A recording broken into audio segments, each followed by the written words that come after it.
सारांश। इस इकाई का हमने ध्यानपूर्वक अध्ययन किया। आपने यह निश्चित रूप से महसूस किया होगा कि प्रेमचंद का गोदान किसान जीवन के संघर्ष को अभिव्यक्त करने वाली सबसे महत्वपूर्ण रचना है।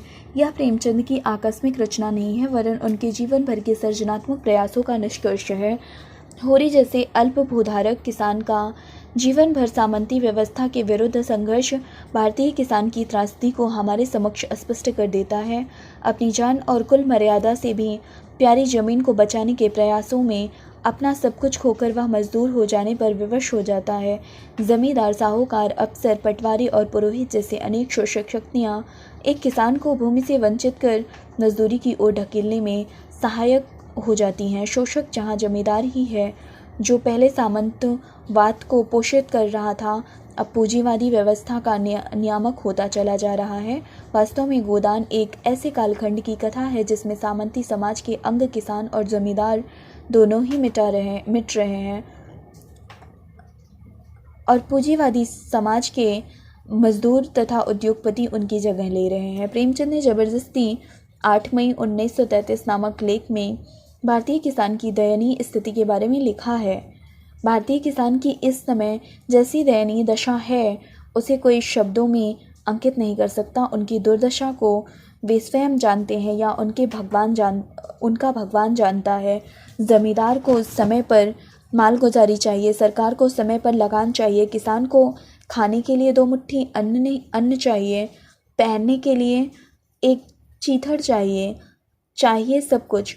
पर एक और तुषार तथा अतिवृष्टि फसल चौपट कर रही है, एक और आंधी उनकी रहे सहे खेत को भी भ्रष्ट कर रही है, दूसरी ओर रोग, प्लेग, हैजा, शीतलता उनके नौजवानों को हरी भरी तथा लहराती जवानी में उसी तरह उठाए लिए चली जा रही है जिस तरह लहलहाता खेत अभी 6 दिन पूर्व के पत्थर पाले से जल गया। गल्ला पैदा हो रहा है, पर भाव इतना मंद है कि कोई 2 वक्त भोजन भी नहीं कर सकता। स्त्री के तन पर जो 2-4 गहने थे वे साहूकार के पेट में बचकर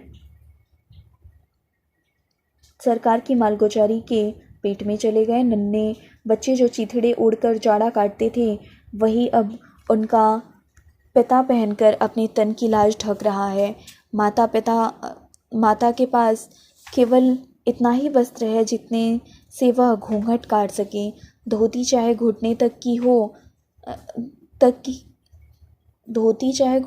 ही क्यों न खिसक आए। प्रेमचंद अपने लेख में बार बार किसान द्वारा एक कर्ज लेने पर जिंदगी भर तक उसे कर्जे के बोझ को ढोते रहने की व्यवस्था को रेखांकित करते हैं। होरी द्वारा कर्ज से मुक्ति के लिए जी जान से की जाने वाली कोशिशें उसकी व्यवस्था को बयां करती हैं। चौतरफा शोषण को झेलने के लिए मजबूर होरी कुछ न कर पाने की स्थिति में भाग्य पर दोष लगाकर शिथिल हो जाता है। मजबूरी में ही सही, जमींदारों के पैर सहलाने में ही वह अपना भला समझता है। किसानों के भाग्यवादी अंधविश्वासी होने के कारण भी उसका सामाजिक और आर्थिक शोषण होने की संभावनाएं बढ़ती रहती हैं। प्रेमचंद ने किसानों के शोषण की इस न खत्म होने वाली श्रृंखला में होरी पर बिरादरी द्वारा लगाए गए जुर्माने और डांड के प्रसंग को विस्तार से हमारे सामने प्रस्तुत किया है।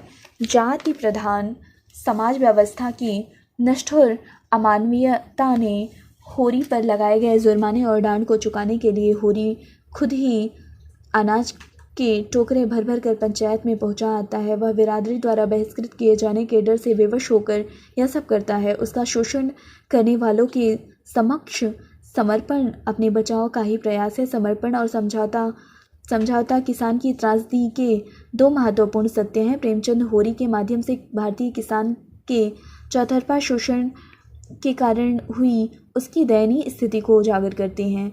महाजनी सभ्यता के पूंजीवादी व्यवस्था के रूप में उभरते खतरे को प्रेमचंद जान चुके थे। किसान और उसके भूमि से जुड़े रिश्तों को धीरे धीरे यह खत्म कर रही थी, तो जमींदारों को कर्ज देकर उनके अस्तित्व को मिटा रही थी। कृषक सभ्यता के ये दोनों स्तंभ धराशायी हो रहे थे। होरी का किसान से मजदूर बनना इसी वास्तविकता को दर्शाता है। होरी का यह निर्णय उसका अपना नहीं है, यह उसकी विवशता है और आर्थिक, सामाजिक, सांस्कृतिक, धार्मिक दबाव का परिणाम है। हम देखते हैं कि प्रेमचंद में कृषक सभ्यता, संयुक्त परिवार व्यवस्था आदि के प्रति मोह है, लेकिन इसका यह अर्थ कदापि नहीं है कि प्रेमचंद जमींदारी प्रथा या सामंती प्रथा में जी रहे किसानों के शोषण का विरोध नहीं करते। जमींदारी प्रथा के शोषण के तरीके का उन्होंने पर्दाफाश किया है, लेकिन औद्योगिकरण और नगरीकरण के कारण व्यक्तिगत संबंधों में पड़ने वाली दरार को वे अच्छी प्रकार समझ चुके थे।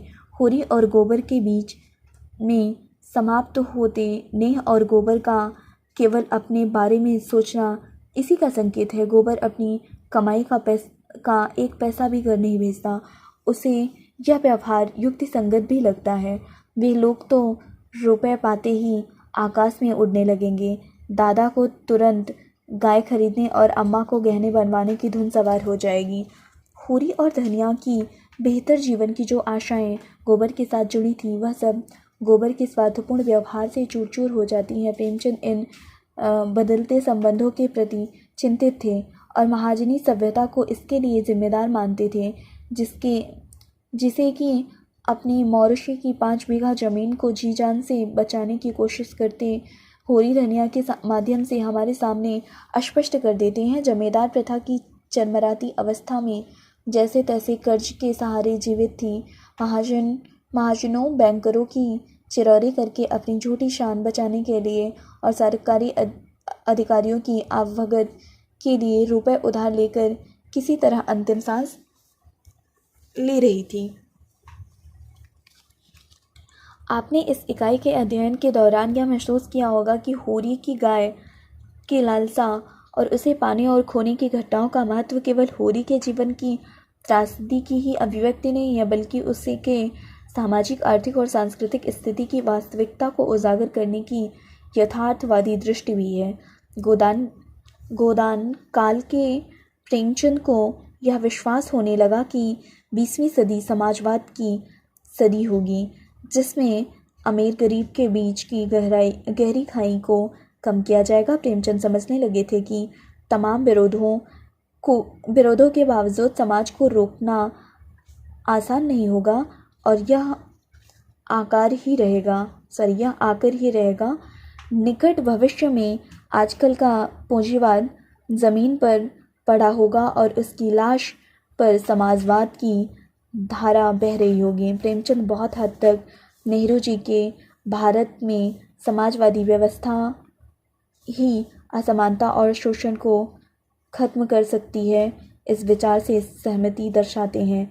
गोदान में राय साहब द्वारा इस विचार की अभिव्यक्ति इस प्रकार हुई है: जब तक किसानों को ये रियायतें अधिकार के रूप में ना मिलेंगी, केवल सद्भावना के आधार पर उनकी दशा नहीं सुधर सकती। स्वेच्छा अगर स्वार्थ छोड़ दे तो अपवाद है। मैं दुख सद्भावना वश करते हुए भी स्वार्थ नहीं छोड़ सकता और चाहता हूँ कि हमारे वर्ग को शासन और नीति के बल से अपना स्वार्थ छोड़ने के लिए मजबूर किया जाए। ऊपरी सुधारों से किसानों का भला नहीं हो सकता, क्योंकि सरकारी तंत्र के साथ जमींदारों के संबंध बहुत गहरे थे। इसलिए तंत्र के साथ पूरी व्यवस्था को बदलने की ज़रूरत थी। कानून बना देने भर से गरीब किसानों, दलितों, मजदूरों को न्याय मिलने की आशा नहीं बनती थी। न्याय, कचहरी और अदालत तो पैसे वालों के ही हाथों में खेल रही थी। अंग्रेज़ों के साथ मिलकर भारतीय सामंत जमींदार छोटी छोटी रियासतों के नवाब राज्य का नियंत्रण और नीतियों का निर्धारण कर रहे थे। किसानों का सीधा संघर्ष अंग्रेज सरकार, सामंत, जमींदार, अफसर और महाजनों से था। ये सभी गोलबंद होकर अपनी स्वार्थ पूर्ति के लिए एक दूसरे का साथ देते हुए किसानों का शोषण कर रहे थे। हम देख रहे हैं कि गोदान में किसान अपनी जमींदारों के बीच संघर्ष का कोई संकेत नहीं मिलता। किसान जीवन पर जमींदारों और महाजनों का अधिकार है। उसके सामाजिक, आर्थिक, सांस्कृतिक, राजनीतिक अधिकारों का निर्धारण भी इन्हीं के द्वारा किया जाता है। जमींदार और उनके कारिंदे किसान जीवन के नियामक बने हुए हैं। फिर किसान इस शोषण के विरोध में विद्रोह कैसे करेगा? करने की सूझ भी नहीं सकता। मानवीय अस्तित्व की बुनियादी ज़रूरतों को पूरा करने के लिए किसान सर्वथा इन्हीं शोषकों की मर्जी पर निर्भर है। गाय की अभिलाषा रखने वाले होरी अपनी इच्छा पूरी नहीं कर पाता। यह समाज का वही वंचित तबका है जो भारतीय जाति व्यवस्था के अंतर्गत निम्न जातियों में शामिल है। जाति के आधार पर इनका सामाजिक दर्जा तय है, बल्कि व्यवसाय तथा उत्पादन के साधनों के साथ इनका संबंध भी तय है। उत्पादन प्रणाली में इनके हिस्से में केवल श्रम ही आता है। इनके परिश्रम से उत्पन्न उत्पाद का जाति व्यवस्था में श्रेष्ठ मानी गई जातियों का ही अधिकार है। इन तथाकथित उच्च जातियों का काम केवल भोग करना है। श्रम ना करके भी जीवन के सभी सुख इनके समक्ष हाथ जोड़कर खड़े हैं। यह उस जाति व्यवस्था का कमाल है जो जन्म के आधार पर निश्चित होती है। केवल उस व्यक्तियों के लिए संपूर्ण बहुजन और सर्वाहार को या तो मजदूर बनकर जीना पड़ रहा है या सेवा करने वाला गुलाम। उत्पादन के सभी संसाधनों और श्रम पर भी इन्हीं उच्च कही गई जातियों का एकाधिकार है।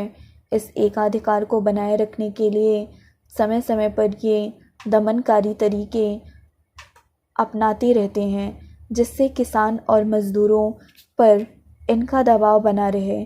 किसान और मज़दूरों के श्रम का मूल्य उनकी शर्तों पर नहीं, बल्कि ज़मींदारों, साहूकारों, अधिकारियों की शर्तों के अनुसार तय होता है, जो कभी भी उसके आर्थिक स्तर से ऊपर उठने में मदद नहीं करती। बल्कि होरी तो किसान से मजदूर बनने के लिए मजबूर हो गया है। थोड़ी सी ज़मीन जो उसे व उसके परिवार के लिए जान से भी प्यारी थी, उस ज़मीन को बचाने में वह असमर्थ हो जाता है। दरवाजे पर गाय का बंधा होना एक किसान के लिए जीवन भर की पूंजी है, एक सपना है। लेकिन होरी का गाय खरीदने का सपना अंत तक पूरा नहीं हुआ। गाय की आकांक्षा मन में लिए ही होरी मर जाता है। गोदान में होरी की गाय खरीदने की आकांक्षा का पूर्ण न होना केवल वैयक्तिक आकांक्षा के संदर्भ में अभिव्यक्त नहीं हुआ है। यहाँ प्रेमचंद भारतीय किसान की आर्थिक, सामाजिक और सांस्कृतिक वास्तविकता को उजागर करना चाहते थे। इस वास्तविकता में छिपे उस सत्य से तत्कालीन समाज और संवेदनशील पाठक वर्ग को परिचित करवाना चाहते थे। सामंतवाद के अंत और पूंजीवाद के उद्भव की उन स्थितियों से अवगत कराना चाह रहे थे। वे किसान और जमींदार कृषक सभ्यता के दोनों स्तंभों के धराशायी होने से चिंतित थे। बदलते आर्थिक संदर्भों में गरीब किसान या मजदूर की आर्थिक स्थिति में कोई बदलाव आने का संकेत नहीं मिलता है। आर्थिक अधिकार चाहे जमींदारों के हाथ में रहे, चाहे पूंजीपतियों के हाथ में हो, किसान और मजदूर की स्थिति में कोई परिवर्तन नहीं होगा जब तक किसान अपनी सामाजिक स्थिति मजबूत करके आर्थिक उत्पादन में अपनी भागीदारी निश्चित करने के लिए संघर्ष नहीं करता। तब तक होरी जैसी दयनीय स्थिति से बचने का उसके पास कोई